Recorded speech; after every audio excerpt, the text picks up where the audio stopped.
What is up, wrestling fans? Welcome to episode number 655 of the Smark Moment Smack Talk podcast, Hot Tags of the Week. I'm your host, as always, Tony Mango, joined as always by Callum Wiggins. Hello. Hello, Callum. How you been doing? Yeah, everything's going fairly well on that side of things. I'd ask you, but I know the answer. Yeah, everything not necessarily coming up Millhouse, but hopefully that is the case for you and everybody else. And if it is the case or isn't the case, we hope that you guys leave your comment section below and tell us what's going on in not only your life, but your thoughts on what we talk about here for the hot tags, because we are going to be breaking down everything that happened in the world of pro wrestling over the past few days that we feel like talking about at the very least. We're going to talk about some rumors and gossip, some trademarks, some results, some predictions, some brackets of some stuff, and some crossovers, and all sorts of different varieties of topics here. So strap yourselves in for this one. And while you do that, and you get yourselves all sorted out with everything else on YouTube, like hitting the like button and the share button, and double checking that you are subscribed, and ringing that notification bell, clicking on that thanks button too, and also clicking on that join button. That'll give you access to the Darkcast tier and all the other kinds of tiers that you have that are the same things as the Patreon. It's just on the YouTube side of it.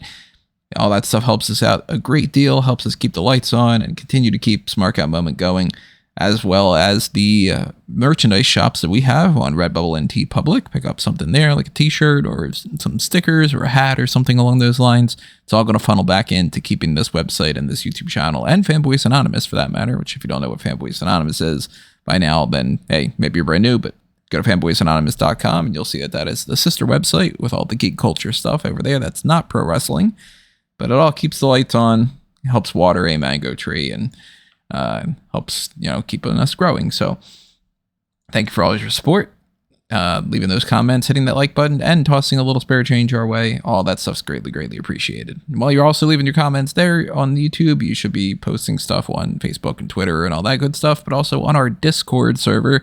Plenty of people chatting that up throughout the week on just completely random topics and live discussions during the TV shows and all that. I'd love to see more and more people joining in on that, and the invitations are totally free to just go ahead and click on that link, and then you're already in there. You don't have to do any kind of crazy, you have to pay for it. You don't have to do any kind of sign up questionnaire or anything. Just join in the discussion and kind of keep that going as well. And as I said before, go ahead and check out the Darkcast that we had going on, where Rob and I talked about our immediate reaction to Monday Night Raw, which I'm going to start off with that discussion for you, Callum. We can get, of course, into some other stuff on the TV side of things for all the different TV shows that have been going on this past week and all. But the Wyatt Sick6 is definitely a major topic. And we, being Rob and I, we already gave our thoughts of, some of the pros and cons and stuff. I know a little bit about what you think about this, but they haven't been able to hear you yet. So tell me what you hate about it. So I've had, obviously, I spoke to you guys about it on Tuesday when we did our Money in the Bank watch along of the 2014 one, which obviously you can check out as well on the YouTube channel and podcast feeds and everything else. So check that out to see how us react to that. But yeah, so I've had a couple more days to sit on it and think about it, and I kind of, I'm a bit more philosophical about it. Don't get me wrong, I think it sucks. Just from my own personal taste, I think that it's absolutely awful. I thought it was, I thought it was pretty tacky in terms of just the presentation of it. I think that it's completely unbelievable. I think that it's pretty much impossible for them to follow up on it, and I'd be surprised to see how they do it, because obviously they have to. But it's more just a general view of essentially, and again, your mind may vary on it. If people like it, they like it. That's not for me to judge them for it. But it's more of a case of, if I'm Tony Khan, or I'm pretty much any other wrestling promotion, especially primarily for AEW's sake, because they're the big competition to them, I would probably be putting this clip or putting a picture of this Wyatt Sick6 and showing a clip around everyone in the creative department and just saying, this if anything that anyone ever suggests comes anywhere close to this, you're fired. But it's not about the quality of it. It's like I say, that is WWE style. So it's basically just saying that AEW is like, we cannot do anything like this in order to stand out and be different. We need to steer as far away from this as possible. It's not about whether it's bad or good. For some people, that's really good. For me, it's bad. For some people, the way AEW approaches things is bad. For me, it's good.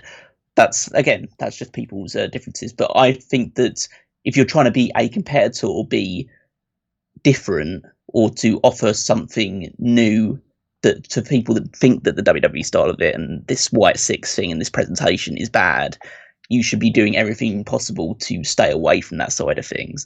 And I know AEW has their few little things like, Timeless Tony Storm is a character rather than the more, I guess, realistic wrestler that I would kind of want to see more of in AEW, or just like a focus on that side of things.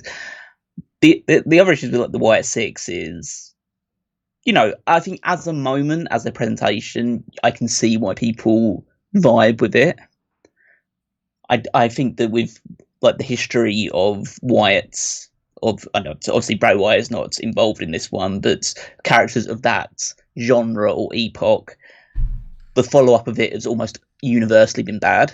Mm-hmm. So I don't know why people are very just hopeful, and I guess it always comes down to everything in the last like few months or year or so is always because it's a new era now, and that's always the excuse for everything at this point. It's like, it won't be as bad this time because Triple H is in charge, and like Triple H was there when all this other stuff was happening. It's not like he was just a silent voice and sort of like silently sitting there just letting everything go past him. I know Vince was in control, but he was there. He had a voice. He had you imagine some input into this stuff.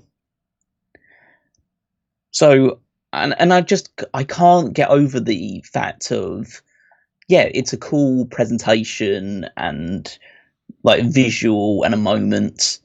But then you take a step back and you just realise, they just killed everyone in the production team. They destroyed the entire production area in Gorilla Position. They killed Chad Gable, killed maybe a few other wrestlers scattered around as well, and then like turned all the lights off in the stadium and all stood out at the end of it.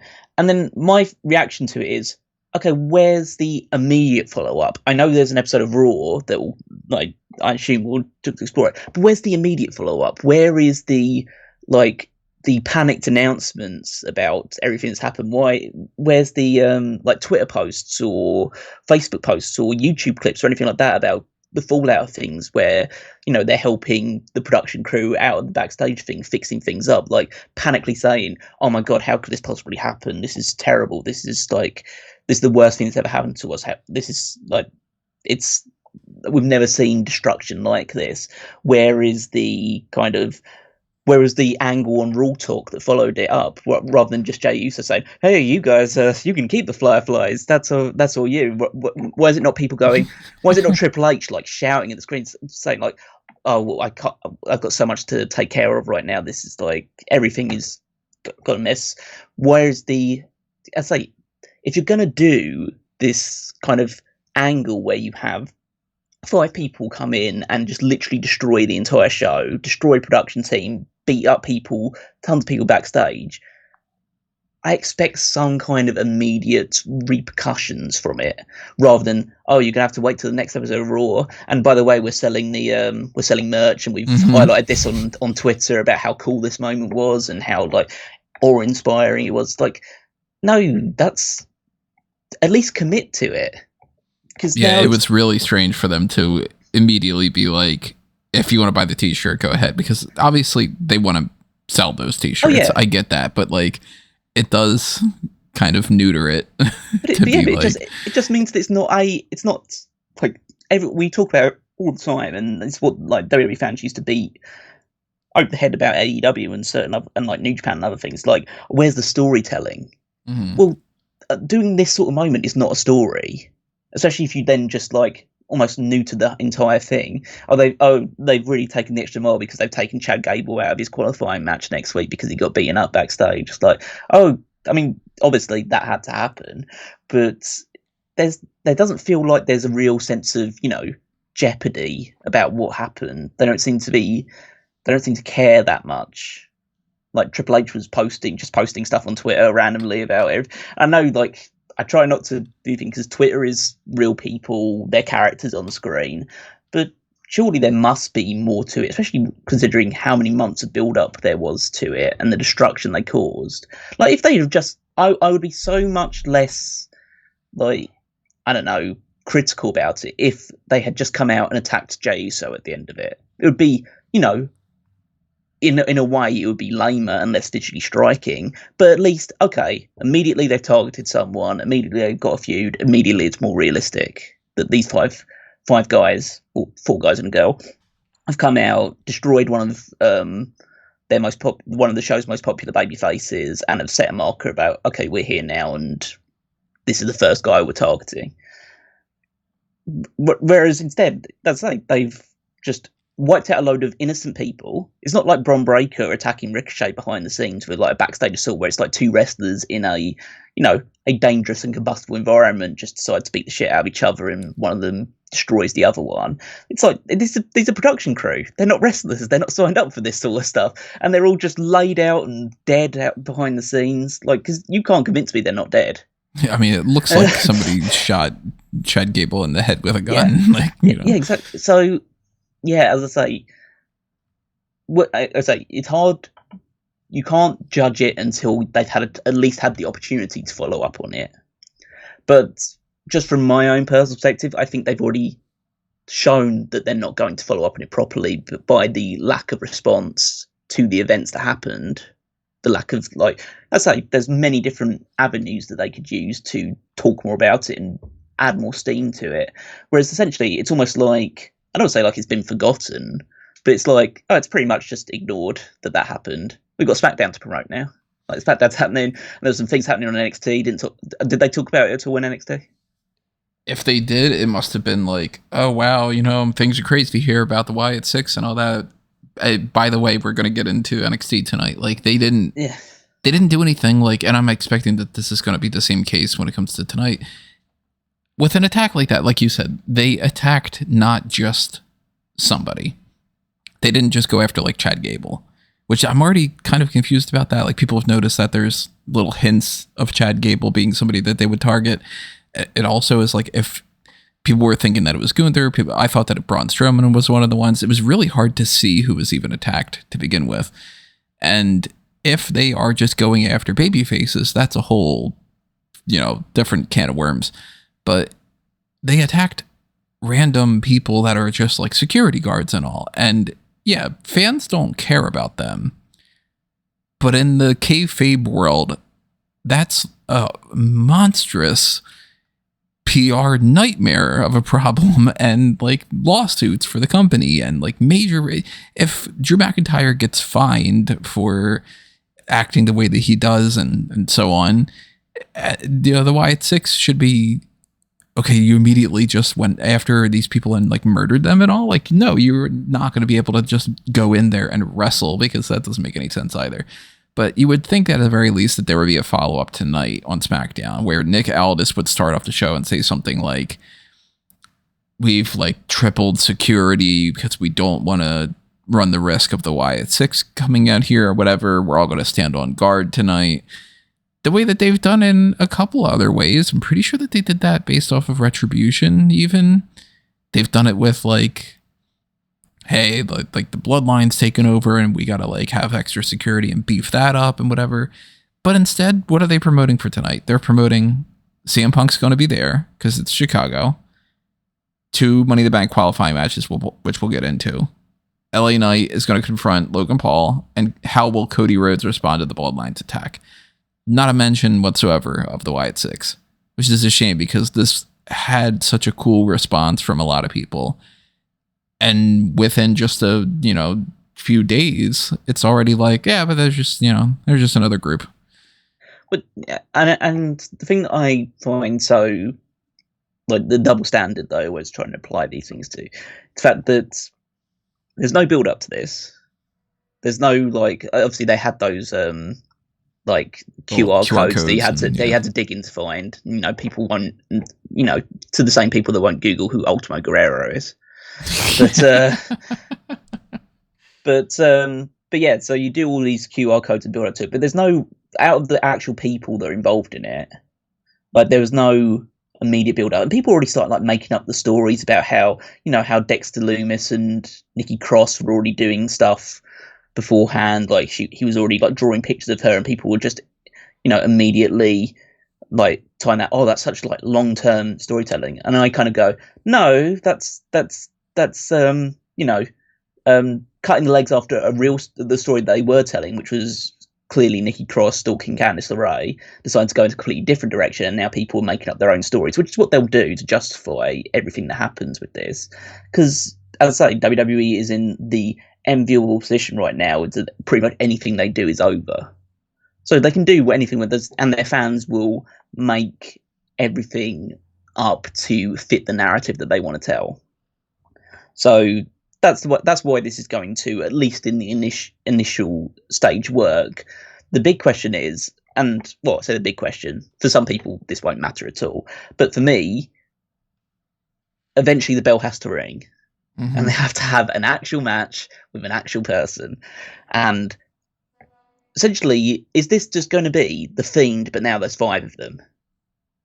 Yeah. Because that's going to get, like, boring quickly, because essentially it's going to be 5 people that don't sell anything against, like, any other wrestler that steps up to them. Or is it going to be that, you know, that there's going to be a job guy in the Wyatt Six, and who's more than likely either Joe Gacy or Dexter Loomis? But so how is it going to work from an actual wrestling perspective? Is it all going to be cinematic style matches? And I say these are questions that we need to wait until find the answer to. But just going from experience of living through the stuff that the Wyatts did in the past, like the initial stuff was really good with like Bray and just the cult aspect of it. I know the report going around is that there's going to be no spookiness with this one, even though this was pure horror. But there's no spookiness. It's going to be grounded in reality, because it's really realistic that the entire production area will get destroyed by 5 people. But it's more about, like, as I say, I think they've already jumped the shark with that, because what I saw, as I'm watching the clip, there's a difference for me between horror and violence, and they can interlink, but horror is fiction. Horror is supernatural. Hopefully Caroline's not listening to this if I'm going to butcher everything about it. No, she's currently napping, but she would totally have a lot to say about it. Yeah. But horror to me is like supernatural. I don't say it's unrealistic, but it's the things that people are scared about that have absolutely no grounding in reality. Again, that would probably annoy Kat. Yeah, there's plenty horror things that are just as simple as like a person trapped in a room, and it's like, yeah, that can happen to anybody, you know. I don't see that as horror per se, and I know people would probably fit that. I see that more as like psychological thriller, or because I differentiate from, in my own personal perspective, again, other people's fair. Horror for me is the kind of the supernatural, the stuff that people are irrationally scared of, that do not exist in reality. There's no vampires, there's no werewolves, there's no chupacabras, there's no any of that sort of stuff. But the more the violence, the more psychological stuff, that's serial killers, that's those kind of people. So if they want to ground it in that, then that's fine. But it already feels like it's leading into the horror side of things. The more the hokey masks and like the fog effects and the lighting and that sort of stuff, it already feels unrealistic, when the aim of this group is to apparently be more realistic. So yeah, if they're going for pure realism, I mean, you can't get that in pro wrestling, because wrestling on its own, the most realistic things are just when, you know, somebody gets injured or whatever. But like that sort of more supernatural horror side of it, if they do want to just not be a part of that as much anymore, and we're not going to see like teleporting people and, you know, weird like gimmicky things where you could blow out the lantern and next thing you know, this person's like on the other side of the building or something. If they don't want to do that, that's totally fine. And that's maybe even something that can help them out or whatever, instead of being a crutch. But I struggle to figure out, like what you're saying, what happens when you get into the wrestling side of it. Because Undertaker was a spooky supernatural character or whatever, but he would go out there and wrestle matches. And he was brought in originally as like, here's this creepy character and stuff, but for a wrestling match. And one of the biggest criticisms that I've always had with the whole Bray Wyatt thing was always, it's interesting to hear you talk, but you talk in riddles and then nothing comes about from it. So it's almost like just playing a game of guessing something when there's not actually an answer. And then you're not actually leading to anything. You're just, fucking around in a maze that has no exit.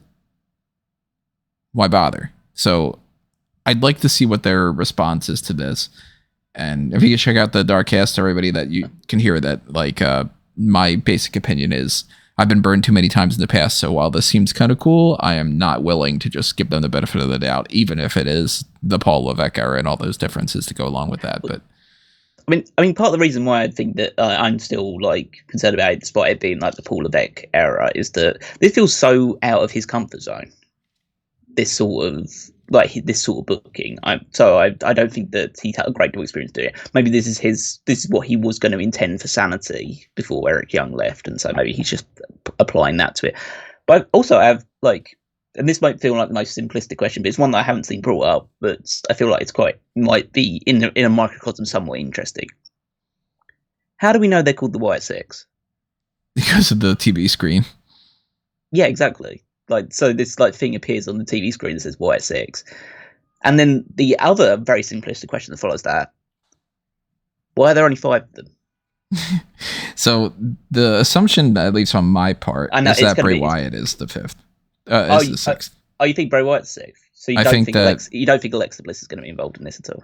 No, I think if she was going to be, she would have already been in the group, because they didn't need to have her like do anything physical. They could have just had her there. See, I think that she is involved in it. She very well could be, yeah. But I think if it's like a physical person, then it probably is her. Well, I think that they're going to position her as the leader of the group, not Bo. Huh. Because I think that even though he was the guy that was fighting, I think she's kind of the mastermind of the group. I think she'll wrestle the least. She'll be more of the voice of the group. Because realistically, the reason why Wyatt was so impressive and could do so much is because he was a great speaker. As you say, talking riddles a lot, but he had a captivating promo style to him. Well, people have to recognise, at least at this point in time, and hopefully it doesn't work out well. But Bo Dallas hasn't done anything in wrestling since 2019. Yeah. Obviously, outside of the fact that he was there for the last year and a half or so, just doing the Uncle Howdy stuff, but he hasn't done anything from a promo or wrestling perspective for 5+ years. Whereas Alexa is a great promo. We know that she can do that stuff. And I think that her in a less significant wrestling capacity is totally fine, because her strength has always been her promo and her character work. So she can take on the bulk of that side of things and hopefully weave the story and give this crew a direction and a purpose to them, whereas the others can handle the more physicality side of things. So I think that's where the 6 will come into it. If it is the case that it's just like a spiritual Bray Wyatt, it's the 6th one. So then we're in the mindset of considering if this is like a tribute to Bray Wyatt and Bray Wyatt is the 6th one, and then we to assume that this group is babyfaces. Yeah. So I'm working under the assumption that maybe I'm just looking into it kind of strangely, but I'm working under the assumption that it's like the lantern is going to represent Bray, and that's the 6th member that's like guiding them from the heavens or hell or whatever it might be. I don't know. From whatever otherworldly aspect he transcended to, that I guess is the same realm that Undertaker goes to when the urn is broken or something. But we only know that they've attacked Chad Gable. everybody else seems to be like, oh, they attacked Gunther. Oh, that's not necessarily Gunther. Oh, they attacked Braun Strowman. No, they didn't, because he went forward and said like, oh, it's a good thing I wasn't fucking there, or something. Like, you know, if Gable is the only one that's like, oh, and JD McDonough, right? I don't know. I'm pretty sure JD McDonough was, yeah. It was hard to pinpoint anyone in that one outside of Chad, because they made that so obvious that Chad has been attacked. I think JD McDonough was the other one that was like pretty obvious. If that's the case, it does kind of imply that they're baby faces, and that's weird because you could do fun things with this as a babyface group, and they could be feuding with the Judgment Day, or they could be feuding with the Bloodline, or whatever it might be. I'm still not in the boat of thinking that Bo Dallas versus Solo Sikoa is a match that I want to see or something, but it is interesting that if they're baby faces, that they go in that direction instead of the more obvious, easy option of them being heels. Well, that's also the big thing, is like, just through my history of watching it, there's not really anybody that I'm interested in seeing those five up against, or seeing those five wrestle that often. Like, Nikki Cross is fine, and Joe Gacy can have his moments. I've never really been a big fan of Dexter Lumis as a wrestler. Eric Rowan is a good tag team guy, but never been great as a singles. And yeah, it's not like Bo Dallas was ever a top upper echelon wrestler. So yeah, as I say, we'll see. The proof will be in the pudding when it actually comes to how they manage to follow this up next week. Whether they just continue on, they have to kick off Raw addressing it. Mm-hmm. If they don't start off Raw addressing it, or recapping it, or following up on this one in particular, then it's already DOA. Well, yeah, I would say it's like an immediate failure, but it's a clear sign that they aren't taking this seriously. So we'll see how they approach it. If they just come out next week and it's just like Jey Uso coming out and doing the Eat stuff for the promo, then it's just that's like this sucks. So yeah, if they start off and it's immediately the big story, even though they should have, then they could be doing something. But if they don't, then you'd kind of just immediately downplaying the significance of it. It'll go from they should have done something on NXT and they should have done something on SmackDown, but at least they're doing it on Raw. It'll be okay, not perfect, but sure. But if they don't, and they end up, like you said, like just Jay is trying to get the audience hyped up, or it starts off with hey, we're going to start off the episode with Katana Chance and Caden Carter or something like that, then it's going to be an indication that they're probably going to be very quickly feuding with Final Testament on main event. So definitely wanted to get your opinions about that. We do have, of course, plenty of other hot tags here. Let's move on to some non-WWE related stuff and then keep bouncing back. Let's talk about the New Japan G1 Climax. Yeah. Okay, so they announced this at the New Japan Seoul event on Saturday. There's not really that much to talk about the actual event itself.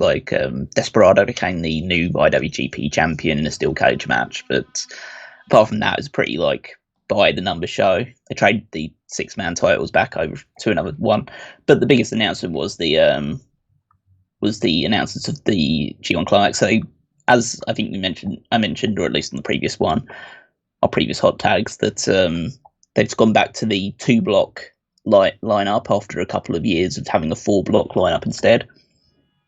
So it's 2 blocks of 10. So in Block A, right now there's 9 people announced for both blocks at the moment. So in Block A, there's Tetsuya Naito, Shota Umino, Shingo Takagi, Sanada, Great Khan, Zack Sabre Jr., Gabe Kidd, Evil, and Jake Lee. So Jake Lee is one of the 2 outsiders that are appearing in the G1. So he is from Pro Wrestling Noah. I think he's a multi-time world champion over in Noah. So it is interesting for him to be there. from all people that I don't watch Noah. From people that I hear talk about Noah, most people don't think that he's that good. So, but he is, he's credible. So I'm sure he'll have some good matches on it, but he's not like, I don't know, he's not one of the most he's a very polarizing person, I guess I should say. There are some people that think that he's very good, others think that he's, highly overrated. And then in Block B, 9 people there as well. We got Hiroki Goto, El Phantasmo, Yota Tsuji, Jeff Cobb, Hanare, David Finlay, Ren Narita, Yuya Uemura, and Konosuke Takeshita, which is obviously very interesting. Takeshita is being presented as representing both AEW and Tokyo DDT, because he wrestles for both of them, obviously. Obviously, AEW most frequently, but he does do stuff in DDT quite often as well. So, yeah, that's a very interesting outsider to go into it, because Takeshita's great. We see it often enough on Dynamite to know that he'll go in there and have a killer run. But and then we have the 2 empty slots. So these are going to be decided by 2 mini tournaments. Yeah, when you were explaining this to me the other day, I was like, I'm so confused already. Yeah. So this is how it will work. So essentially, there are 6 wrestlers in an A block and B block mini tournament, with the winner of that tournament progressing to get the 10th spot in both of the main blocks. So the 6 people that we have for A block 1 are Tomohiro Ishii, Yoshihashi, Callum Newman, Kenta, Chase Owens, and Yujiro Takahashi. So the way I believe that is going to work is that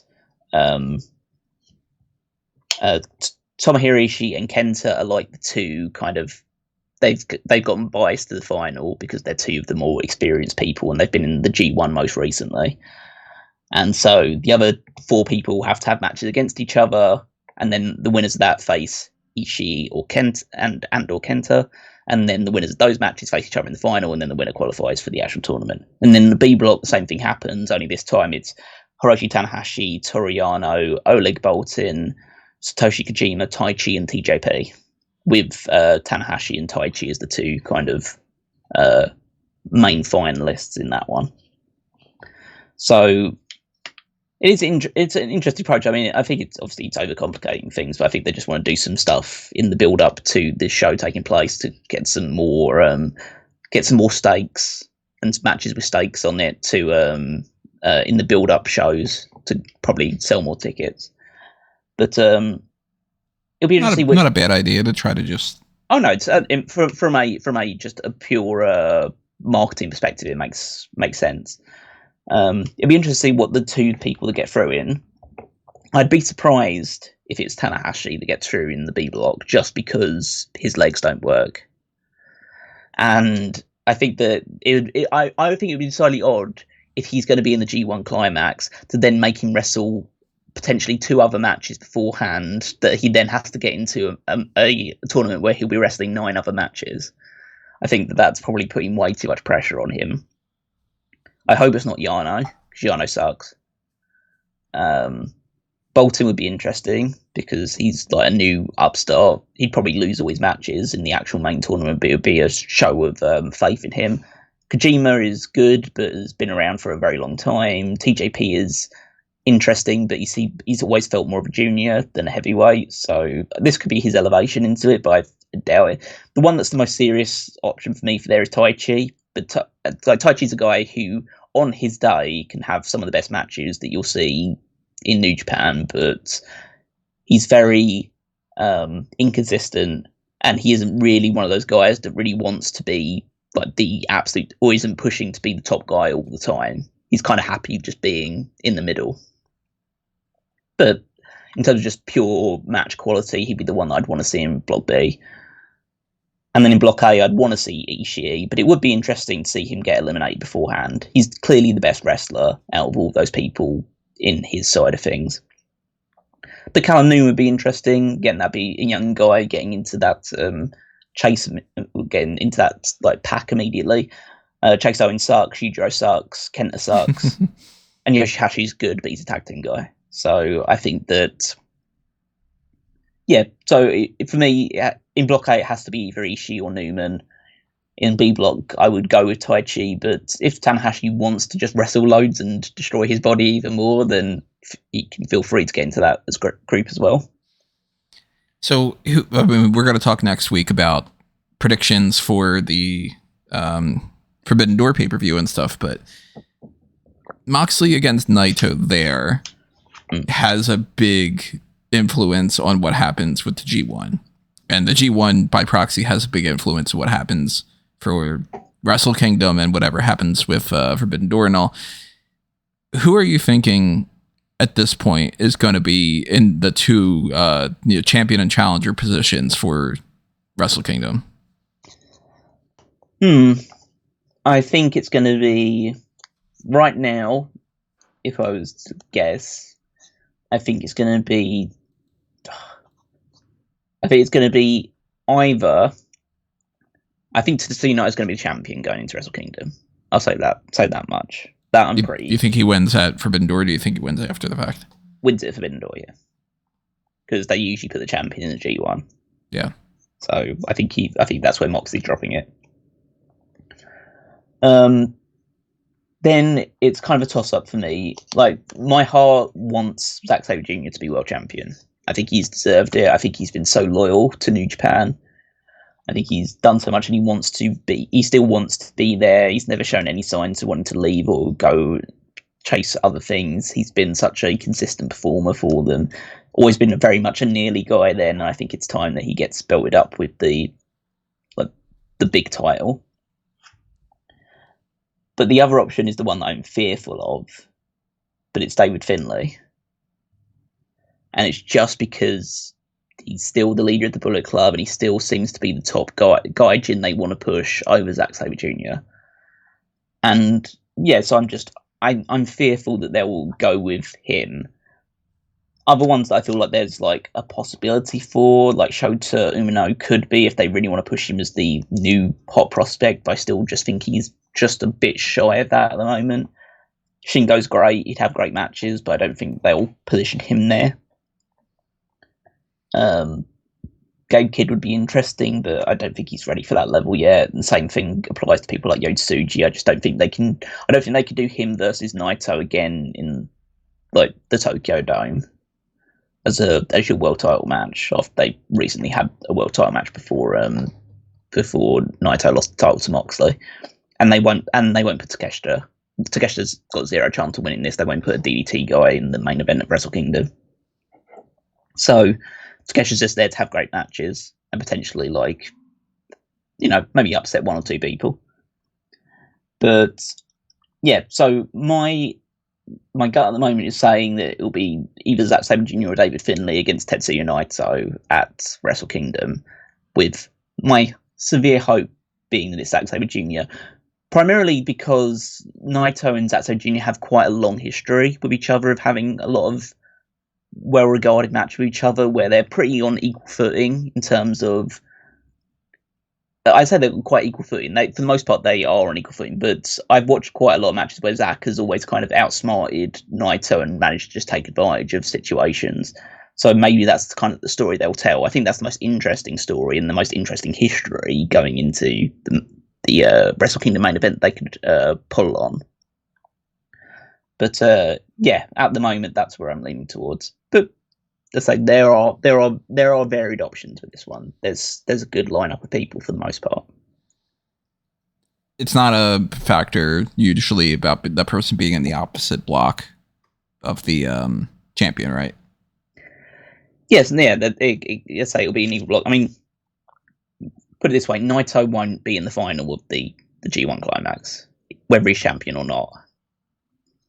I think that if he's champion, he definitely won't be in the finals of it because they never do that. And I doubt they'll go with that approach again. So, I mean, the way they're doing it again, it's an overly complicated way of doing it again as well, in that for the top guy from every block immediately qualifies for the semi-finals of the overall tournament. And then the second and third place in the block face each other again, and then the winner of that goes to the semi-finals. So it's kind of like a separate quarter-final before the semi-final, and then you have the finals after that. So they're stretching it out, putting as many matches as they possibly can on, probably to make up for the fact that they won't be having there's only 20 people in this year's tournament as opposed to the 32 there have been in recent times.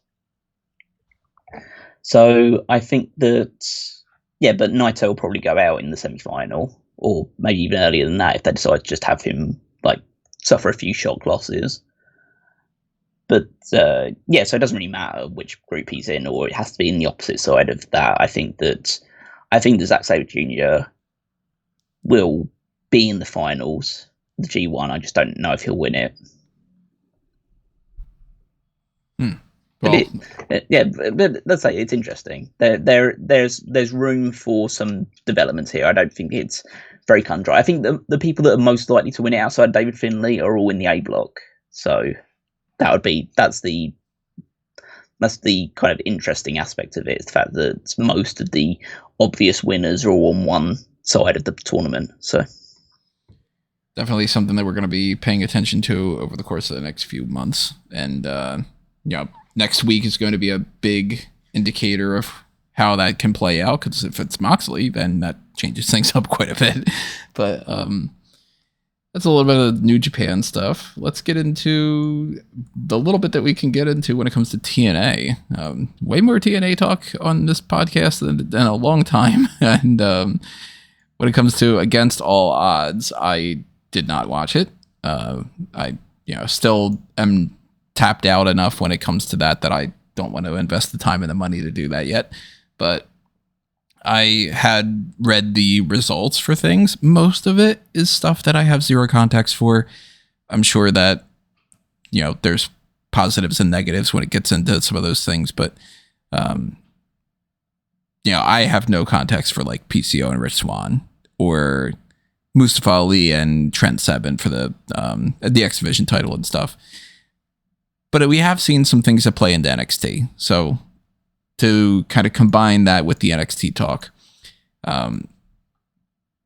as far as the Against All Odds stuff happened in relation to that, we've got Frankie Kazarian beat Joe Hendry. And their feud, which I wasn't even really aware was a feud. Again, I'm tapped out of that kind of stuff. I'm, not in that space at the moment. Continued over into the 25-man battle royal that happened. I liked and hated some aspects of this. One thing I liked a lot was that they did incorporate some TNA people, and they did put some people from the main roster on there. They had Angel Garza, they had Humberto Carrillo, they had Apollo Crews. Kind of blanking on anybody else off the top of my head, but I think that there was maybe one or two other people. And the episode started off with Joe Hendry.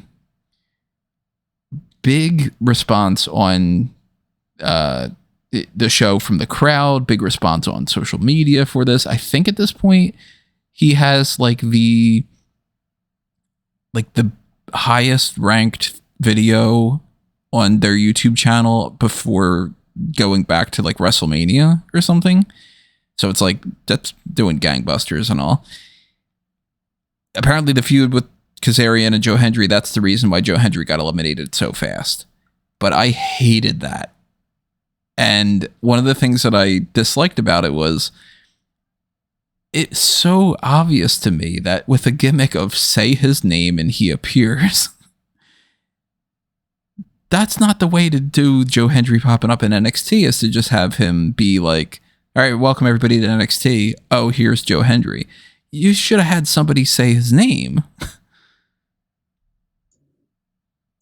I mean, that's not his gimmick. That's just how his entrance music starts. Well, there's been clips that I've seen of people being something Joe Hendry, and then he just pops up in TNA. Oh yeah, I don't say he doesn't do that occasionally, but I don't think he necessarily had to. The fact is, it's just people were just talking about, I really want to see Joe Hendry, and so they decided to give them that by putting him on the show. Which is I think it's absolutely dumb that they had him eliminated almost immediately, because he was by far the one that got the biggest reaction coming out, and was like got a huge reaction on social media and all that other stuff. But is he a heel in TNA? No, Kazarian's a heel. Because to me, this totally reeked of Kazarian being the babyface and Hendry being the heel, because he made a big stink and then got eliminated by a bunch of people, and then afterward was bitching out to Shawn Michaels. And I'm like, this just seems like the total opposite of what was going on. He's always had like an element of like heelish showmanship tendencies to him, but right now he is the babyface. Then Kazarian is definitively a heel in TNA. Whether it's something that they want to invest in the future or not, I'm sure that WWE at this point is looking at him and going like, oh, damn, okay, this guy's pretty popular. And wonder how that level of interest is going to be. I'd say, like, I enjoy watching Joe Hendry clips online, like the music video stuff that he does, and like doing like mock-ups of popular songs and turning that into like disparaging remarks against his opponents, like Max Caster only good. But yeah, but he's definitively like a meme wrestler. He's not actually very good. Like, he's fine, serviceable, average. But it's that presentation that like makes him well liked. But I don't know. But the issue is like the fact that they had Kazarian just beat Joe Hendry on this show, and like in the middle of it, just like nothing happening. It's just like surely like this guy is getting you more buzz than anybody right now, besides maybe like Jordan Grace and stuff. But she's a world champion there. But why aren't you pushing this guy? Mm-hmm. Like, you would think that with that buzz that he'd be going for like the X Division title or something at least. Yeah, but the fact is he's just like sitting in the middle park, and seemingly right now is just like, I assume they're doing like, the slow build with him, because that, that works most of the time. He says sarcastically. So I'm curious to see if they do something with them in the future in NXT and all. It was cool to see Kazarian pop up for that. I actually thought he was going to win. There was a good portion of me that was just like, oh, okay, well, Kazarian wins, and we have Kazarian versus Trick Williams. But that would involve a TNA wrestler getting any sort of result against a NXT guy. Yeah, but there's only one time that's happened in this entire rivalry, if you can call it that so far. So, I mean, some of the other things that happened on this, NXT's Tatum Paxley came out to answer the open challenge for Jordan Grace. So that followed up with what was going on there. We kind of already talked about that idea of, hey, what's going to most likely happen. And obviously Tatum Paxley wasn't going to win and all. So if they do more stuff in the future, then we'll probably get Natty versus Jordan Grace. We'll probably get some other people along those lines, but I can't fault them for following up with the story, at least, even though I have no interest in seeing this match. Well, I can definitely fault them in the fact that why wasn't it someone who's a bigger deal than Tatum Paxley? I know Tatum Paxley was the one involved in the title match, so it made it obvious that it was going to be Tatum Paxley. But it always just comes down to the question, and I'm asking, and so I still don't seem to have a definitive answer for it. What is TNA getting out of this arrangement?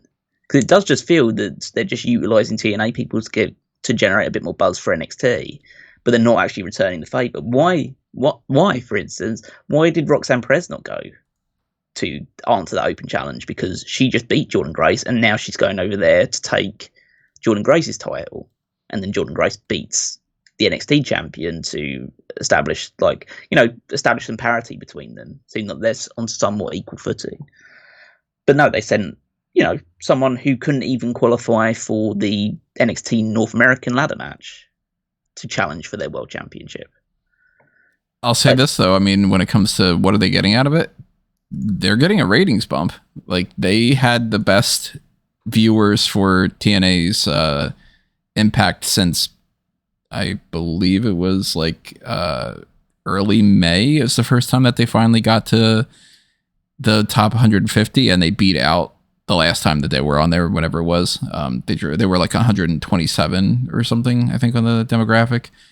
So it's one of the few times this year that they've broken into that bracket. So It's working, at least in some ways for TNA. I mean, yeah, I'd say we'll see it's sustainable. It's like, to be fair, it's not difficult to get to 127th in the rankings. I know TNA makes a habit of not doing it, and now they have done it, so it has worked out in that regard. I think we'll have to see. Like, I don't think the buy rate for Against All Odds has come out yet, but that will also be a factor in whether the buy rate was up from the previous show. I don't think that. I think that these things would be somewhat temporary if they just continue to just use TNA guys as fodder, which is primarily what this project is. Clearly, the only one they're really interested in as a long-term prospect for their own needs is Jordan Grace. Yeah, well, at least that's the only one that's been like popping up. They might be interested in like nabbing a few other names here and there, but that's the one that's like the star. Yeah. But again, that's just the case of everyone is just looking at it in the sense of, okay, who do NXT want to just take from TNA in the long term? And then they'll just send over, you send over your Tatum Paxleys, your Brooks Jensens, and people like that, and just feel like, oh yeah, see, we're helping them out, we're giving them some people to do, just like, yeah, just a load of people that you have no idea what you're doing with, and just like, nothing mid-carders in NXT, just send them over to do stuff. So yeah, as I say, I don't think that I don't see this working out well for TNA in the long run. I'll put it that way. It's not going to be saving the company now. Well, the company never needs to be saved. It will survive forever. Just perpetually, so. It's like a cockroach. And a big story, of course, that goes along with that is the whole Jeff Hardy appearance thing. I haven't seen it, and I, don't plan on watching it because I don't really care too much, but I will toot my own horn when it comes to the Broken Rules match and me being like, I'm just assuming that Matt Hardy loses, and he did. I was right. Yeah, it's because they decided for some reason that like Jeff would come out after the match. We could have come at any time, but he just waited until everyone in the system was just destroying the Nemeth brothers and Matt Hardy, and then he just runs out. Obviously, does his dance on the ramp again rather than coming immediately to help his brother out. But yeah, so they'll perpetually be over. Like Jeff will always be able to land on his feet in some sort of job role, no matter what he does. So yeah, I guess they'll. Well, the likelihood is, I don't think even they'll finish their career in TNA. I think they'll go back to WWE probably off the back of this. Legends contract in the future, I think. Yeah. No, I think they'll be on the roster. Oh, they might, but like I think that eventually they're going to be on a Legends contract. Oh yeah, eventually, yeah. I know that Matt Hardy's already sticking the boot in saying that is now joined the ranks of the veterans that felt like they got a bad shake in AEW, are saying like, oh, AEW is more interested in having 5-star matches than like telling stories. The guy that in the previous episode of TNA leading up to this pay-per-view decided to turn Eddie Edwards into a werewolf and cut off Alicia Edwards' head because that's storytelling. I'd say maybe AEW is more interested. I mean, it certainly doesn't sound like a 5-star match. Well, maybe AEW is more interested in having great matches than that. But for some people, that's better. That's better than watching another vain attempt of recapturing the magic of the final deletion. But which I never really saw too much of the big magic in. But well, maybe Matt Hardy, like storytelling for him is just telling the same story over and over and over again with slightly weirder like results. Diminishing returns, right? Yeah, exactly, yeah.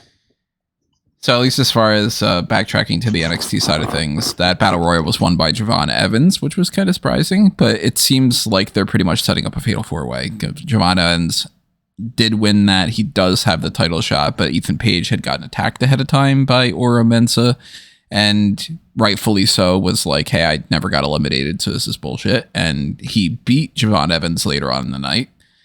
And Sean Spears also attacked, so it seems like it's probably in some fashion over the course of the next few weeks going to be like, all right, if Ethan Page had beaten of Javon and if Sean Spears does something, blah, blah, blah, then we'll probably just get those 4 fighting for Trick Williams' title, which sometimes quantity over quality. Sometimes you get people like I like Sean Spears. I like Trick Williams. I think Javon Evans is fun. And Ethan Page is not one of my go-to, like, I can't wait to see his match types, but follow it up with that. And I think that's okay. We know that Wesley is going to challenge Obafemi for the North American Championship pretty soon, too. And it seems like Lola Vice is going to be the person that goes up against Roxanne Perez. I don't care about that at all. Metaphor has definitely been booked more as baby faces lately. So for anybody that's on that heel and face turn list thing, yes, I know. I'm just not officially turning them yet. And they're continuing this whole split with Axiom and Nathan Fraser, which is interesting because they just won those belts a couple weeks ago. And it's already like, all right, we're tired of them.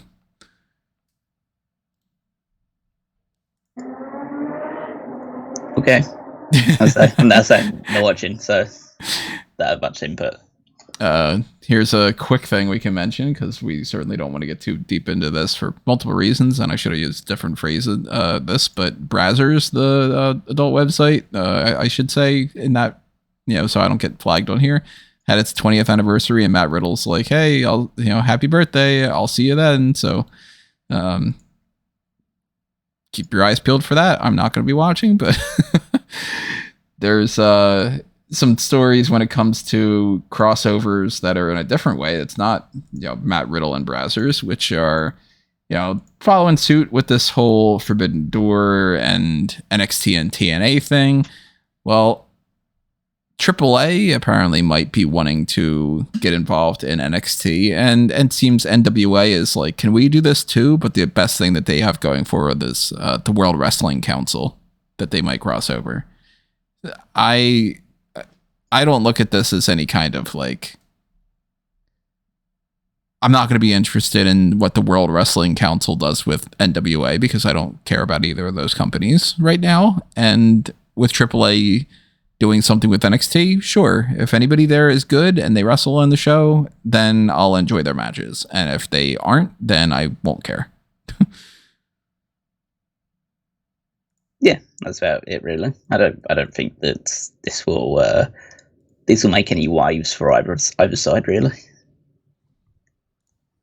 I don't think that we're going to see any kind of like, and then here's the big boom of that, or here's, watch out for this person or something, because I certainly nobody's mentioned anything to me about like any of these people from AAA or WWC as being people to look out for. But if you know anything of that, then let us know. Maybe we should be watching out for somebody in particular. But that's a story going around. Let's talk about this other story. This is it's something that it's a subject that you got to approach with a certain level of like care when it's us talking about this, because not only are we not involved, but we are certainly not the best people to be talking about this thing. But MVP has responded to some stuff he posted something on Instagram where he put up a picture of the Hurt Business, and he said that, the world was in chaos during COVID or whatever, but that they were like fashionably like holding down the fort and all. And the responses from that has been a lot of people saying, man, like I really want the Hurt Business to come back, and like the Pride sucks and that's so much better and all. MVP's responded to a lot of those, saying very much just Triple H isn't interested. And somebody said, like, for instance, can't believe that Vince fucked this up. I assume it was him. And Triple H, MVP said Triple H had the power to fix it and said no. Go figure. And another person said, you got to talk to Hunter, Nick, and William, to get the band, William Regal. That's if he's the one that's in control of that, to get the band back together. And MVP said, we did. He said no. But other people have been saying things like Triple H is emasculating black men. And somebody else had said a quote from Triple H's promo with Booker T where he said, people like you don't deserve to be world champion. You're supposed to be entertainers and just make me laugh and all. And basically saying like, oh, that must be what's going on. And MVP responded with, oh, you see it, and the 100 emoji and all. Again, we are not in any way equipped to be able to really dive into this, but it's something that's interesting to see what's going on. And it also kind of maybe speaks to why we haven't seen certain things lately. Like Cedric Alexander hasn't been doing fuck all. He's been teaming with Ashanti the Adonis every couple weeks on dark matches. Shelton Benjamin's out of the company. MVP and Omos are never seen other than basically house shows. And we got the Pride, which is like the lesser version of the Hurt Business, despite the fact that the Street Profits are great and all. But I don't know. I mean, at this point, I'm kind of expecting that MVP's just going to be gone whenever his contract's up. Maybe even sooner than that. And maybe Triple H isn't the biggest fan of Omos. And maybe the Hurt Business was not his cup of tea. And maybe he thought he could do better with the whole Pride thing and all. It's very interesting, at least from my perspective. What do you think's going on here? Because I have to approach this somewhat delicately, because two white guys on the podcast trying to like encapsulate the feelings of someone who, like, fundamentally of a promotion which has a checkered history, let's say, when it comes to racial stereotyping. And I think that essentially what MVP is insinuating with this, I don't think it's too controversial to say that what he's insinuating with these comments is that Triple H is at least somewhat hesitant to, to push acts like the Hurt Business, or by extension to push black wrestlers to the top of the promotion. And I feel like it's hard to kind of judge that specifically, because we're not of this perspective of, for a lot of people, that it's so incredibly important to get that level of representation. Mm-hmm. Like, you saw the reaction when Kofi Kingston won the title. Yeah. Like, how people felt about that, beyond just, such a beloved guy with such a long history in WWE finally climbing the top of the mountain. For a lot of people, it was a sign of, it was a big moment for, like, their culture beyond just the cool moment. And I say it's hard because, like, there are signs that is being well represented. You have Trick Williams is the NXT champion, one of the most popular acts on the entire show. Javon Evans, who we just spoke about, is being risen up the ranks quite quickly, it feels like, or at least like he's getting a good amount of shine and focus on him, despite him only being 20 years old. But then you look at, like, some stuff on the main roster, and you just feel like, well, yeah, like, what are they actually doing with, like, the New Day right now? Like, just like, they're just, just by the numbers tag team just in the middle of the card, because they're just, they're still probably good for merchandise value, but they've got no real plans for them as a creative act. Like the Pride, we don't really know what the situation is with Lashley right now, but, like, there is very little going on with that group. But yeah, so I can't tell from my perspective whether what they're doing is considered strong enough representation, because, let's say, I do not have that perspective. Other people are much better placed to argue whether NVP's criticisms are valid or are just the more sour grapes from a person who's not being booked on TV very often, and wanted the Hurt Business to come back and was apparently refused for that to happen. So, yeah, and whether he's targeting that at Triple H, whether that's, like, unwarranted attack on just one guy, where there's maybe a network involved in it, or whether, like, there's other powers at play. But, Triple H has a checkered history when it comes to this stuff as well. They brought up the Booker T stuff, and that's seemingly what MVP saying that's maybe more than just a storyline character as opposed to his attitude for it. But again, I don't know. Nobody knows unless, like, you're in his inner circle. So yeah, we'll have to wait and see how this develops. As you say, the likely ramifications of it are that MVP won't be on WWE TV again. Whether that's the case that they wait until his contract expires and he just gets quietly released, or whether they decide to just pull the trigger early. yeah, if that has ramifications for Omos and other people as well, then we'll just have to wait and see. But yeah, that's like it is interesting that MP has taken this approach. It seems like the approach of someone who wants to get fired, or at least knows that he's done in the company and is just spouting off in what he wants to say. As I say, we do not know from our perspective whether it is accurate or not, but at least that is his perspective on what's happened and what happened with the Hurt Business. Yeah, I mean, it's at least somebody's perspective that doesn't care if they're fired. Oh yeah, exactly. Yeah.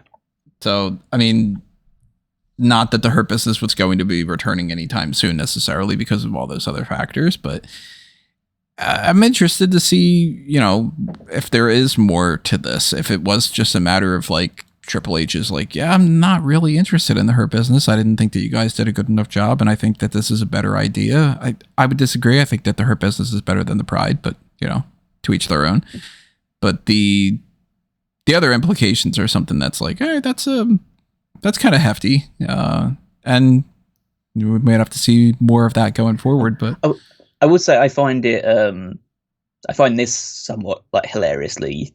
I don't know if ironic is the right word or not, but Rob shared an article with us on Facebook Messenger earlier from famed son of a shithead and son of a bitch Alfred Konua. You know, somebody whose like tongue is so far up Nick Khan's asshole that you could probably taste what he had for breakfast. About how NXT beat AEW in the rating this week because they quote unquote bet on black. And then just literally in the same kind of epoch of time, MVP is leaving all these guys saying, "Yeah, Triple H is a bit, culturally insensitive, if you get my drift," and like puts quote unquote our people in our place. Really, it's like, it seems like there's two very divergent point of views that would get across. Where the WWE PR machine wants to, it's almost like they saw those comments, and so the WWE PR machine went to work and said, "Oh, we have to talk about how we're so, inclusive." Again, that's maybe just that's probably what it is, pure speculation on my part. But it is. I find it strangely convenient that those two things came together so close together. Right at the same time, yeah. Stuff to pay attention to, see if we get many more stories to come out of that. Of course, we'll, if it is the case, we'll talk about them on the hot tags in the future. But let's go back around to, I don't think that there's anything on Monday Night Raw for us to really address on there, but everyone died. So. Yeah, I mean, at that point, there's nothing left. See you later, everybody. But we had like Jey Uso and Io Sky qualified for the Money in the Bank ladder match. So yeah, we have two of those, and then now we know what the game plan is for SmackDown for tonight. Is going to have Kevin Owens, Andrade, and Grayson Waller in one of the qualifying matches. And there's a lot to unpack here for like little things, and obviously the big element of it too. But here's one of the things that I find funny. So it's Waller, Andrade, and Owens in one, and it's Randy Orton, Tama Tonga, and Carmelo Hayes in the other one. They haven't announced, at least as far as what I'm seeing. I'm going to refresh the page and see if they've announced a difference, but I don't see that being the case. That they haven't announced one for the women's division yet. So that's strange. I guess they're struggling to find 3 women to be in a match.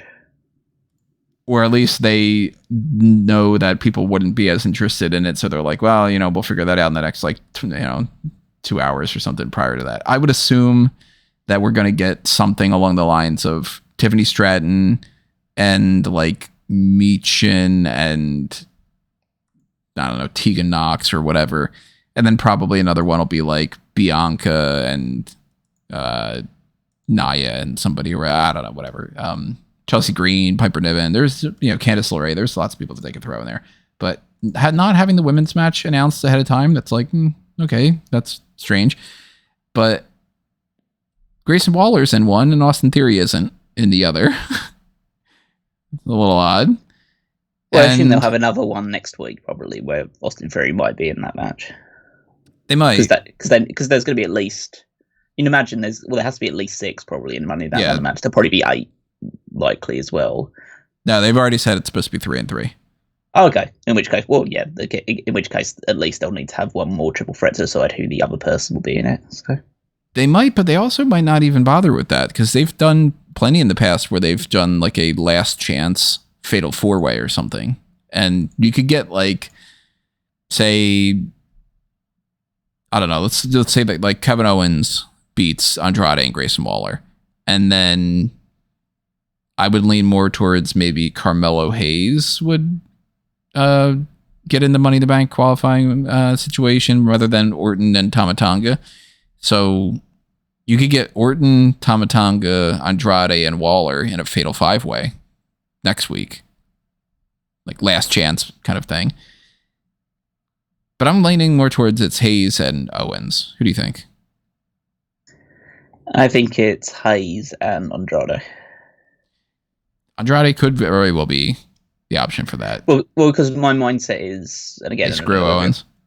Well, yeah. I think the match of Money in the Bank is going to be Cody, Randy, and Owens against 3 members of the Bloodline. Oh, that's true. Yeah, that's right. So, yeah, it's Andrade then. I mean, it could be Grayson Waller. Could be, but it would be weird if Waller's in there and the theory's not. And they do have the DIY stuff going on, so maybe it's like you don't want to do interference in every single way, but maybe it's like Bloodline comes out, they start screwing around with Kevin Owens, and then it's like DIY comes out, they screw over Grayson Waller. He gets pinned by Andrade. And maybe Hayes pins Orton, I guess. We know that we're going to get a follow-up with Cody Rhodes responding to the Bloodline's attack. We know we're going to get LA Knight and Logan Paul. CM Punk is going to cut some time out to talk about being back in Chicago and all. Probably the same promo we've heard a bunch of times. But with that going on, we also know a trademark that's happening. And we had this whole discussion about Talatonga or Talatonga. Still thinking it's Tala. Might be whatever. That's most likely going to be Hikuleo. And now we seemingly know what Jacob Fatu's name is going to be. And it's not another Tonga name. It's Caesar Sikoa. I don't hate it. But I don't love it either. Well, I mean, it makes sense that they've gone with the Sikoa route with this one, in the fact that like he's a Fatu. Mm-hmm. So it seems like if you're Fatu, you're either Uso or Sikoa, or if you're one of the Tongans, then you're Tonga something or other. Whereas if you're in the Haku line of things, then you're a Tonga instead. Mm. So yeah, that's like that makes sense. I'd say as names go, they've been far worse. Caesar's an interesting one, considering like the connotations of like the Emperor immediately come to mind. So I don't know whether that has any special bearing on like for Jacob Fatu, whether he has another name that one of his middle names, whatever, is Caesar or something like that. But he's listed as Jacob Samuel Fatu. Okay, the most Americanized kind of name that is on the whole list. Sam Sikoa would have had a nice ring to it. Sammy Sikoa. I mean, he's the son of Sam Fatu, so. But who is Samuel Larry Anawai Fatu? So, another very anglicized name. I mean, my speculation, and other people's speculation about this has been like the concern about bringing Jacob Fatu in, at least from my perspective, or at least not debuting him for a while, is the fact that I think that he'll very quickly outshine Solo. Because, I'd say I haven't seen like a full body of his work, but he is far more impressive in ring than Solo is. He's already been like in the main event position for, again, at a smaller level for like MLW, but he's been like their top guy. I think he just exudes more, from what I've seen from his promos and other stuff, he exudes more, I would just go like main character energy than Solo star power. yeah, star power, presence, charisma, anything like that, then Solo. Solo. Sikoa. Yeah. Sikoa Fatu Tonga. Yeah. It's gonna be the name. Then Solo has, because Solo's always just he still to this day just feels like a henchman trying to be the boss. Mm-hmm. So we'll see how this goes then. But yeah, at least they seemingly are getting the ball rolling on the new additions to the Bloodline. It's going to be it's going to be pretty much the size it was at its peak now, with like 5 members in it now. Now you mentioned henchmen. I'm going to pull out a review to a kill nod here. Check that out on Fanboys Anonymous. Which Bond henchman would you put Solo Sikoa on par with? There's a pretty obvious answer that I've got off the top of my head. And then there's a secondary answer that I think a lot of people would go to too. Henchman. I'm trying to think. Maybe I can't remember the guy's name. It's always a while ago. This is, but the one from Russia with Love. Red Grant. Yeah. See, I was thinking more Odd Job because he was so quiet at first. Oh yeah, I mean, yeah, maybe the quiet side, but I mean, Rick Grant wasn't like the most active speaker. Yeah. I kind of feel, because he strikes me as like the one who's just got like, a coldness to him. Who just like seems like, oh, he's just there to kill people and that's it, really. Like, doesn't really have much of a life or personality beyond that. I know some people are probably thinking Mr. Hanks, Batista's character from the Daniel Craig series. But any chance I get to get into the Bond side of things, I'm always going to have that kind of pop up here and there. But and there's the car driver from You Only Live Twice, Peter Maivia. I don't remember his character's name, but check that out.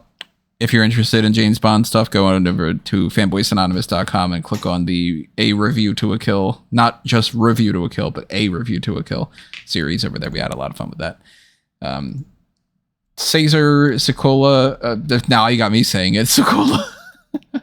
What did you say, Sikoa Solo or whatever? Yeah. Do you prefer Sikoa or Pepsi? Yeah, I'm a brisk guy, so where's that put me on the bloodline? We have another trademark, though, one for AEW.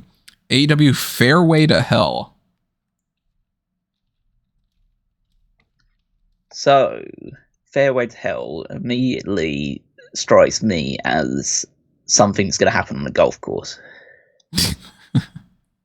No, seriously, that is what it's going to be. There's going to be some sort of golfing element to this one. I mean, it may be because we've had the whole, Anarchy in the Arena and the Stadium Stampede and everything. So it could be Fairway to Hell, meaning, all sorts of different things like that. What's a little bit weird about this, though, is it's trademarked primarily for clothing. Oh, golf apparel, then. It says trademark registration is intended to cover the categories of bandanas, hats, headwear, pants, shirts, shorts, socks, sweatshirts, undergarments, clothing jackets, t-shirts, tank tops.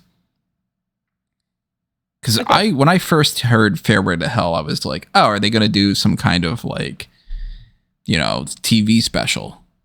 And then I thought, I mean, it's probably not going to be a pay-per-view, but maybe it could be a gimmick match. I didn't think about a golf course. That's pretty funny. But to look at this and go, okay, it's for clothing? Fairway to Hell? Now I'm utterly confused. Because I can't imagine it being like, check out the new AEW Fairway to Hell clothing line. What? I can definitely see that being the case. Because I'd say they are a heavy merchandising company. You'd say that in some ways the promotion itself, or at least the Young Bucks from their side of it, is built on t-shirt sales. So yeah, I could definitely see them having whether this, I don't say they'll probably have some kind of unifying theme to it, whatever that ends up being. But yeah, a Fairway to Hell line. Yeah, I guess that makes sense to me. Well, there's one thing here. I'm trying to find some like true information on this that says something other than that. At least when it comes to the Wrestle Talk Twitter, it says organizing, arranging, and conducting golf events, organizing, conducting, and operating golf tournaments. But I'm not seeing that placed elsewhere, so I don't know the full setup when it comes to that. But a golf-themed show with golf-themed apparel. I'm not a golf fan. I did go mini golfing the other day, so I mean, mini golfing is fun, but I wouldn't really be super pumped about like watching them do all that. So some people are out there that would love it. Some people are going to be like, "Oh my god, this is the best crossover I've ever seen in my life. I can finally have golf and AEW at the same time." But I'm not even a fan of the more wild, high impact sports, let alone golf. Maybe we get some kind of, here's like the clubs used in some kind of a fight. Maybe we get, there's probably tons of golf puns that I'm going to end up doing over the course of the next, whenever they debut this, but I hope we don't get Kerwin White at the very least. Or this will be the annual occasion where someone gets run over by a golf cart. This one just fits even better. Yeah, exactly. This is the crossover they needed to facilitate the annual guy gets run over by a golf cart event that AEW has. So yeah, I'd say it could be a fun show. I'd say I'm not like a super like golf guy, but if I kind of watch guys on a golf course beating each other with clubs and like throwing them into the into the wall, like throwing them into the ponds and stuff alongside it, and like bashing each other over the head with a flag, or screaming hole in one. Yeah, I think I can get down with that. Stay tuned for plenty hole in one type jokes, whether it's about Nia Jax or it's about this golf thing. But speaking about AEW, let's transition over to these two topics. Did you know that Shane McMahon both is and isn't, according to rumors, interested in joining AEW? Because according to some people, he's had discussions and he is, it's not too crazy of an idea for him to pop up there. And then according to Tony Khan and a different thing, he's never talked to him whatsoever. Yeah, so again, take the grain of salt thing, and the person that did bring this up initially is Conrad Thompson, who I'm not saying doesn't have connections, right, but I'm saying that I kind of trust the guy who runs the company more than, a random podcaster. He said, she said, it's never going to have the weight of the person that runs the company. Yeah. Yeah. And I think that it would be a mistake to bring Shane McMahon in beyond just like, a fun maybe moment here or there. But like as a creative force behind the scenes, people have regularly said that he leaves a lot to be desired. So I don't think that him coming into AEW from a backstage perspective would benefit them long term. And yeah, as WWE was so keen to kick him out, and he's pretty much like brought up in that system, so you can't say that he's going to have ideas that are so far flung outside of it. So yeah, I think that they should steer clear for the most part.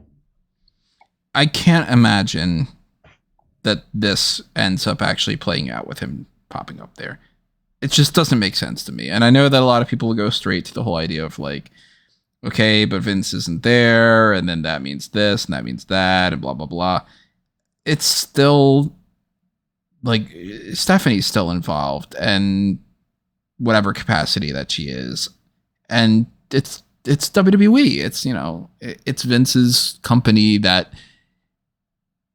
Why would he just go to AEW? Why would they even want him there? Why would they want that to be something that they would be like, okay, let's get into the McMahon business? It doesn't make any sense. And some crazier things have happened, sure. You can never say no in pro wrestling. But I just cannot imagine that Shane is going to end up ever showing up for AEW. The only rationale for bringing him in is that they get to say that they had a McMahon employed by AEW. And for me, that feels like, okay, that's just, I don't mind them taking shots at WWE, like pretty much any time, but that feels like, okay, so you're going to handicap your own creative process just so you could say, hey, we had one of you guys, one of the people that was like meant to own WWE at one point now in our company. It's like, okay, it doesn't feel like the payoff is worth it. Yeah. Now, as far as payoff being worth things, let's talk about some AEW Dynamite stuff and some Rampage and Collision spoilers and all. We don't need to get specific about a lot of those spoilers. You can check them out up on smarkandmoment.com if you're interested in knowing the full breakdown of what that is. But we know quite a bit when it comes to the Owen Hart Cup now. The Owen Hart Foundation Tournament, now we have the brackets that have been revealed. We know some of the people that have moved on. Some of them have already been aired. Some of them haven't yet. But before we get into the Owen Hart Cup stuff, the other things that happened in Dynamite. MJF beat Roosh to start off the episode, and then they announced that MJF is going to fight Hechicero. Is that how you pronounce it? Hechicero or Hechicero? Yes. Hechicero is fine. Hechicero at the Forbidden Door pay-per-view. And I have still not seen any of his work, so I can't say one thing or another as far as like that's going to be cool or not, but with me not seeing that stuff, there's an element of me that's like, oh, okay, that's interesting. I get to see somebody that I've never actually watched yet. But then there's also a part of me that goes, well, I don't know who the hell this is, so why do I care? The same as like any other thing. Like when somebody's brand new to AEW or WWE, I'm like, all right, well, I don't care yet until I see something. And I just, haven't seen his matches and stuff. But you guys had said that he was good, so. Oh, he's awesome. It's like he has wrestled like half a dozen times for AEW so far. So yeah, it's just been one of those things that like that match it was in like number one contender thing, I think, somewhat recently. So he was in the Casino Gauntlet match. That's what it was. Yeah, like that. I was busy doing other stuff. I just missed the entire match.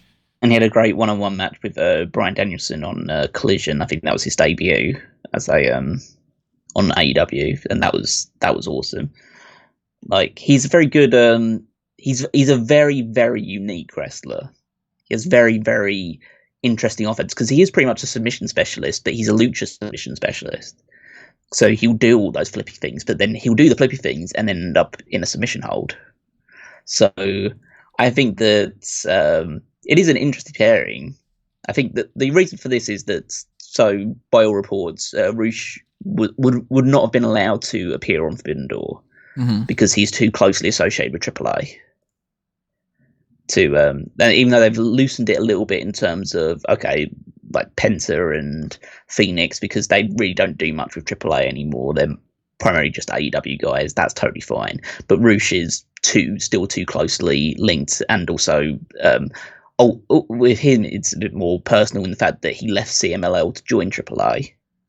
So there's probably just some personal heat there between the offices, which means that they couldn't have that match, which is probably what they would have intended to do.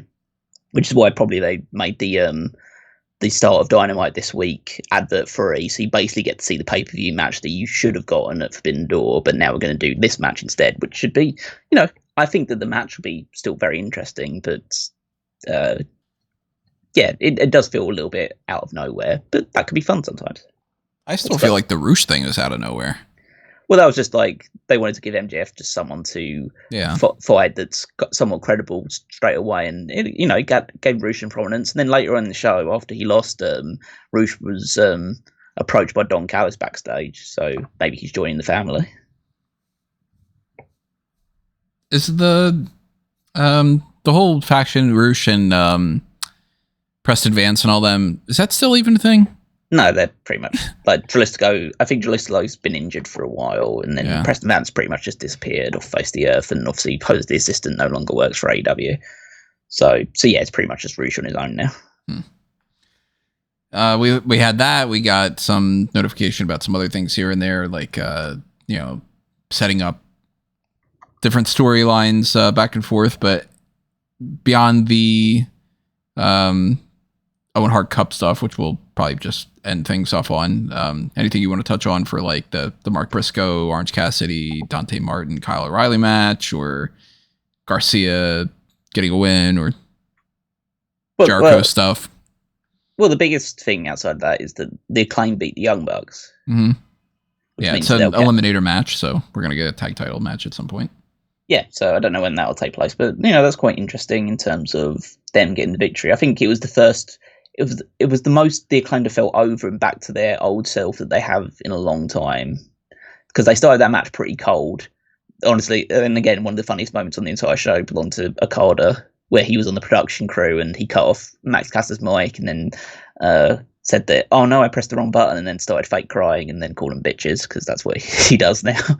It's just like, but yeah, they started off cold because like they kind of just been like meandering around for so long and doing nothing of value.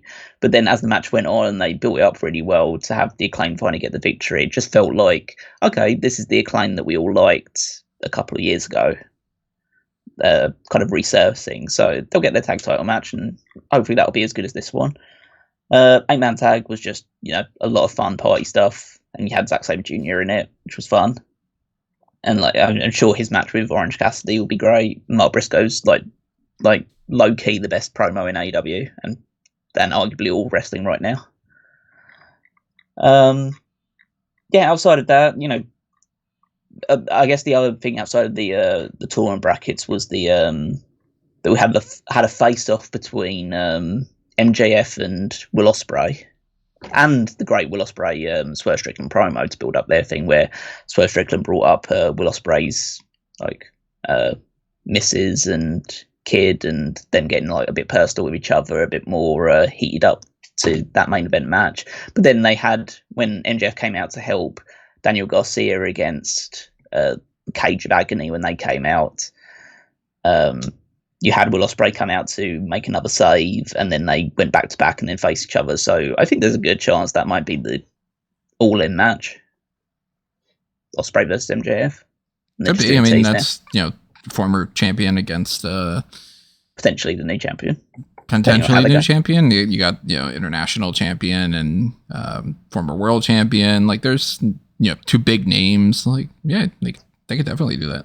Yeah, but that was yeah, outside of that, the rest. Oh, and then you had the Mariah May and the Mina Shirakawa and Toni Storm contract signing, which basically devolved into there's going to be a 6-woman tag between Toni Storm, Mariah May, and Mina Shirakawa against Saraya, Harley Cameron, and Anna Jay. Probably that wasn't part of the spoilers, was it?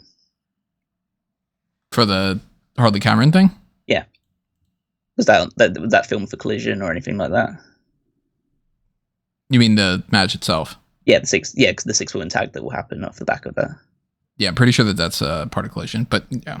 I haven't. Yeah, I try not to look at the spoilers for it, because I'll probably just try and watch Collision properly. But like, it doesn't really matter. It's a great deal. But I didn't know whether it would happen next week on Dynamite or whether it was happening just immediately on Collision afterwards. But yeah, that's like they kind of forging some kind of like uneasy alliance, because they both like want to be with Mariah, but then they're going to fight each other at Forbidden Door, and then Mariah will probably make her choice there. But no, it's apparently next week's episode. Just double checked. Okay, cool. So yeah, as I say, that'll be the tag match. That'll just be some more build up for it. But yeah, as I say, I think that overall it was a good like wrestling orientated show. There was a lot of good matches on this week's show. But then the Owen Hart Cup looks quite interesting in terms of the lineups we have there. Yeah, so the setup for that, for anybody who hasn't seen the bracket, we've got a whole kind of smattering of people that make a lot of sense, but then, a couple people here and there that are a little bit surprising. On the women's division side of it, Willow Nightingale against Serena Deeb. Look, spoilers for the stuff in the future. It's going to be making it a lot easier to talk about this, but I don't think any of this is really that big of a surprise either. Willow Nightingale beats Serena Deeb, and Kris Statlander had already beaten Nyla Rose, so we're going to get Willow versus Statlander. Of course, makes perfect sense. I'm kind of surprised it wasn't the final, to be honest. Well, it can't be the final because Mariah May's got to win it. So, well, she is up against Saraya, and then she will when if she wins that, she will go up against Deonna Purrazzo or Hikaru Shida. So you're thinking Mariah May in the finals against Willow? No, against Kris. Against Kris. Yeah. Who do you think wins between Deonna and Shida? Deonna. That's kind of where I was leaning. Yeah. The reason being is that Mariah May has, like, two of her big losses recently, like have both been to Saraya like a couple of weeks ago, and Deonna Purrazzo in the build up to Deonna's match with Toni Storm, so she gets to beat some of the people that she's lost to on her journey to get the title shot against Toni Storm. And I think her facing Kris Statlander, she could dress was the baby face in that match. That wouldn't be too much of an issue. Where Nightingale can help cost Kris Statlander the match, and yeah, that'll be the way forward for it. But yeah, I'm liking the presentation of Kris Statlander. I think that they're doing a lot to try and make her feel like a really big deal. And then on the men's side of it, we had Claudio Castagnoli lose to Pac. I was a little bit surprised about that. And then I remembered, oh shit, Pac did the whole thing where he was like, hey, I need to get back on track and whatever. And he's going to be going up against the winner of Shingo Takagi against Bryan Danielson, which will happen at Forbidden Door. So Danielson, of course, was also the one saying, I need to get back on track and I need to win the Owen Hart Cup. So again, it's kind of like, two people that are going up against each other that could have been in the finals, but they're on the same side of the bracket. So they're going to go up against either whoever wins between Rey Fenix and Jay White or Jeff Jarrett and TBA. That wild card is pretty interesting. And it immediately makes me go, oh, well, the wild card's probably going to win, right? And then go up against Danielson? Could be. That's kind of where I'm leaning. So the way that I'm leaning at the moment is that, so as I Danielson versus Shingo Takagi is going to be is a match that I'm so excited for, because they're both awesome, and I think it'll be an excellent showing. And I thought Pac was going to beat Claudio once I saw the lineup for it, because I thought, okay, Claudio doesn't need to face Danielson again. He gives Pac a good win over an established name, and he can move forward. And Danielson versus Pac is a match that I definitely want to see as well. Jay White, Rey Fenix should be a lot of fun, and then obviously Jeff Jarrett should be in this tournament. As I'm not the most overly big fan of Jeff Jarrett still wrestling at this point in his career, but it's the Owen Hart tournament. He should be in the tournament. Yeah, a lot of people were like, "Why is he in that?" And it's like, maybe because he was super fucking close to Owen Hart. Yeah, but do you not know anything about? Again, they're probably younger people that don't know how close Jeff and Owen were, but that's fine. But so TBA. Now, Meltzer's speculating that this is Will Ospreay.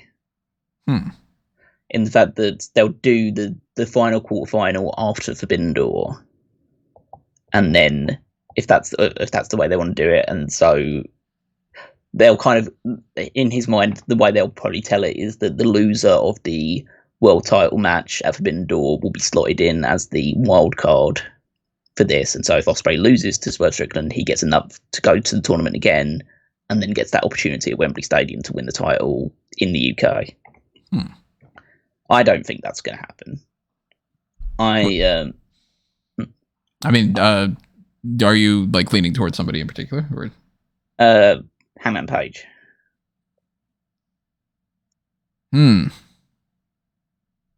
I think that makes sense. I mean, Hangman Page feuding with Danielson, okay, and then getting a title shot up against Swerve and rekindling that feud, yeah. So I think that Hangman Page is going to come back as a babyface, and at least appear to be a babyface against Jarrett, and then because the likelihood is that Jay White will win his match against Phoenix, and then he'll have to face Jay White, and Jay White is just uber heel, so you'd have Hangman be the babyface then, and then you have Danielson against him, a kind of babyface match. We know the history between Danielson and Hangman as well over the title, so I think Hangman being the guy to stop Danielson is a somewhat heel move, but if they have a competitive match at the end of it. But obviously the real focus is on Swerve and Hangman. You have Swerve come out, and maybe Hangman. You have the Bucks come out afterwards. The Bucks, because they're still having to build up to Blood and Guts soon as well. So you have the Bucks come out, and then you feel like Hangman is almost sided with Swerve because Swerve's looking for people to join up with him to take on the Elite at Blood and Guts. And so he thinks that maybe he's formed an uneasy alliance with Hangman, but then Hangman just kicks him in the nuts and joins up with the Elite again. Because realistically, Hangman should have issues with the Elite, and they should tell the story that he does have issues with the Elite because they suspended him, and that's why he was off TV for so long. So they build up that side of it in the story, and so you feel like Hangman's babyface again, and he's like turned his back on the Elite, and he's maybe formed a bit of a mutual respect with Swerve. But then you have him, kick him in the nuts and be part of the Team Elite for Blood and Guts, and then they have the big match at Wembley. That's how I would approach it. But it is fully dependent on whether Hangman's back or not. We still don't know what his situation is. So, but I think it would be weird to have Ospreay just drop out as soon as losing the title and then just immediately be thrown into a tournament to get another opportunity. I mean, he is a champion. He has his own title that he can defend. Mm-hmm. There is a means to use him without having him just be forced into this tournament. Exactly. For sure. So yeah, in him, if he was to have the match with MJF at Wembley Stadium, that would be a huge match. It wouldn't necessarily be like the main event, but it would, for a lot of people there, it would feel like a main event. And yeah, so I don't see the absolute need. I know people was super focus on the fact that they should be making Ospreay world champion immediately. Really, really make Ospreay your champion. I say there is always the risk that he loses that momentum in the time between if you hold it off until next year. But who knows? Maybe by that time he's at the same level of overness, or maybe even more over, depending on how things go. So I think holding it off for a year and having him win the world title at next year's All In, that's not gonna have the wheels fall off from AEW in that time. Especially the way that they're booking him, where that's you can kind of read into this even that Swerve versus Ospreay is happening at Forbidden Door, where it doesn't really make a whole lot of sense for them to do it. Maybe because Tony Khan's well, I don't have anything for Swerve necessarily, and I don't have anything for Ospreay, and I cannot go a pay-per-view without booking those two. So let me put them together. I think it's more deliberate than that. I don't think it's a case of I would just want to throw these two together because there's nothing else for us to do for them. I think they have long-term plans for these two in terms of they will fight each other again for the world title down the line. I just don't think it'll be for a little while. As I say, I think the whole angle is to rekindle the Swerve Hangman stuff, and I think that would be an excellent, really heated main event match to have at All In, and then having that image of Hangman winning it. Obviously, it would be a heel winning in the main event at Wembley, which you feel might be a little bit weird, but I feel it would be a really impactful moment, and then you have him as the world champion, the Bucks as the world tag champion, Jack Perry likely as the TNT champion, Okada as the Continental champion. The Elite have total control and total power. And then it's just the start of the story of taking that power back from them. And that's where Ospreay rises up to be the hero that AEW needs in that situation. Or the alternative is that Danielson wins. Yeah, could just be that. And then Danielson gets to have one short run as the world champion before dropping the belt to, I'd say, either Swerve or Darby Allin at Wrestle Dream. But we'll see. As I say, what I like about these tournaments is, with the exception of Jeff Jarrett, it's just mostly protected wrestlers fighting each other, and the better person has to win. And that's totally fine with me. AEW needs more, they have top guys. Top guys should be beating lower level guys more often than not, but you should just be feeling more confident of okay, we're just going to put two of our protected wrestlers against each other. One of them's got to win, one of them's got to lose, and it doesn't matter, and they will recover from losing. So yeah, it looks like it's going to be a fun tournament. Two fun tournaments, should I say? Yeah. Well, that's what I got down for the hot tags, because we don't need to get into by the way, the Ray Phoenix beat Turbo Floyd. Okay, like I said, we don't, if you want to find out that information, go on smarkamendment.com. Oh, I've ruined it now. Yeah, totally ruined the Turbo Floyd match that everybody was really looking forward to. I would have ruined it by watching it. Yeah. No, I heard some decent enough things about him, but I don't know anything about him, so he might be great. Might be, I don't know. He's like he's very much a meme wrestler as well. Oh, he is. Yeah, but he's like they're good comedy jobbers. But they'll never amount to anything serious. But that's fine. Like you always need on any roster. You always need like a handful of good comedy jobbers. And that's this podcast, the Comedy Jobber podcast. That's Rob's role. Well, we of course will continue to talk about all these topics and more when it comes to our main event of next week's podcast, where we'll get into the pay-per-view point predictions of AEW and New Japan and CMLL. They are not given that part of the graphic, but it's okay. It's Forbidden Door pay-per-view rundown. We'll preview that show, and then we'll eventually come back around and do the post-show immediately following that.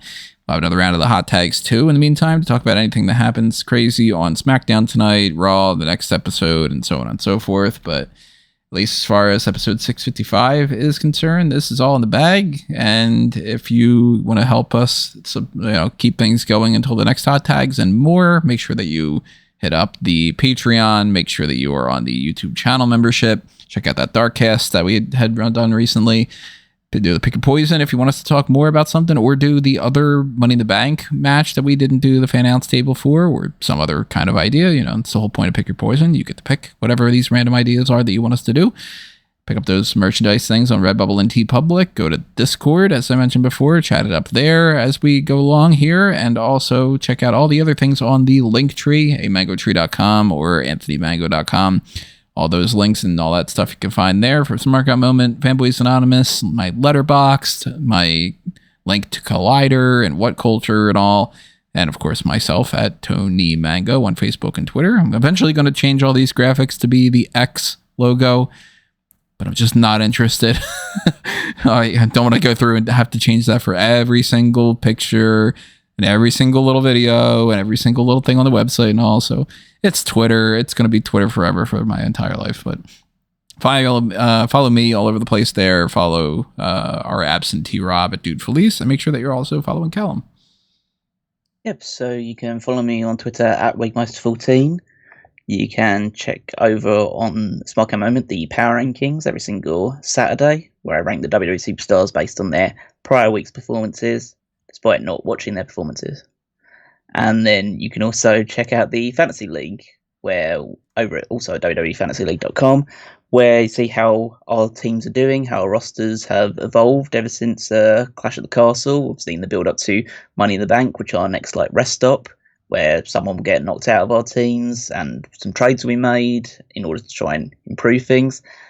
Just see who's scoring points, who's pulling ahead as we head into not even the halfway point, like the quarter, but the maybe third way point of the season, and just follow that along there. Alrighty, everybody, that is it for this episode. Thank you, of course, for listening. Thank you for your comments below, and thank you in advance for seeing you next time. But for now, this has been another Smark Out Moment, and we are being counted out.